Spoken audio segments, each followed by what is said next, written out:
The volatility of September has continued and spilled over into the month of October, and all three US indices started off in the red, were down around 1% each. However, they all landed up closing in the green, and well in the green, over 0.5% higher.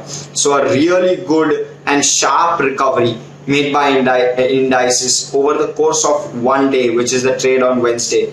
Three possible reasons why that happened. One was a dramatic rise in bond yields, which happened, and then bond yields eased over the course of the day. Bond yields were at a high of 1.57% in trade on Wednesday. Second is the possibility of extension of the short-term debt ceiling in the United States, paving the way for at least some amount of pressure being eased from the US Fed as well as from the US government in terms of the government shutting down. And third is that payroll processing firm ADP said that private jobs rose around 568,000 for the month of September, which is definitely much better than the Dow Jones estimate of 425,000. So all these three leading to a sort of a sharp recovery for all three indices. The Dow closed around 1/3% higher in trade on Wednesday. The S&P 2 gained around 2/5% higher after falling as low as 1.27% in trade, and the Nasdaq 2 closed around 0.5% higher after falling 1.2% in early trade on Wednesday. Moving on to Europe. European markets obviously saw US markets in the decline, and they closed around 1% lower amid obviously inflationary pressure in Europe as well.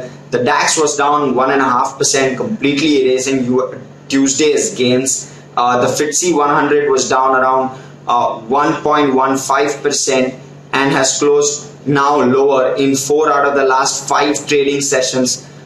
Even though Tesco climbed 6%, of course, on strong Q2 and H1 results. The CAC 40 closed around 1.27% lower, also closing 4th out of 5 trading sessions, last 5 trading sessions in the red.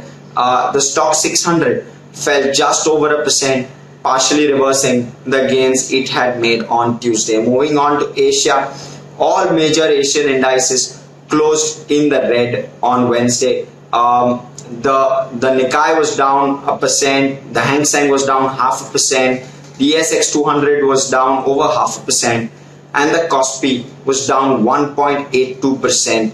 Mind you, the Reserve Bank of New Zealand has raised interest rates, being the second nation to do so and the first of the advanced economies to do so in the post-pandemic era. Earlier, South Korea had also increased rates.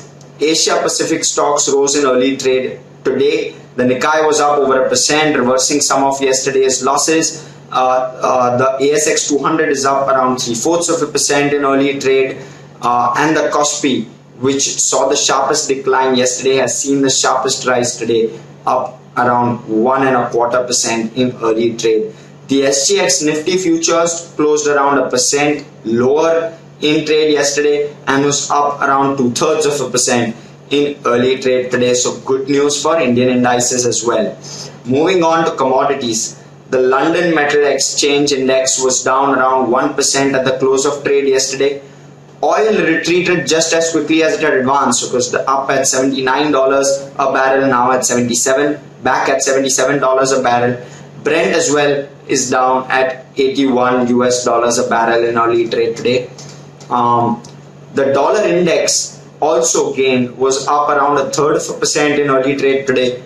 Yesterday, mind you, bond yields had risen yesterday, so this rise was expected, but the dollar index has cooled off and is down around 7 basis points in early trade today. The US 10-year Treasury yields stand at around 1.538% as we speak, and Bitcoin is up nearly 7.5%.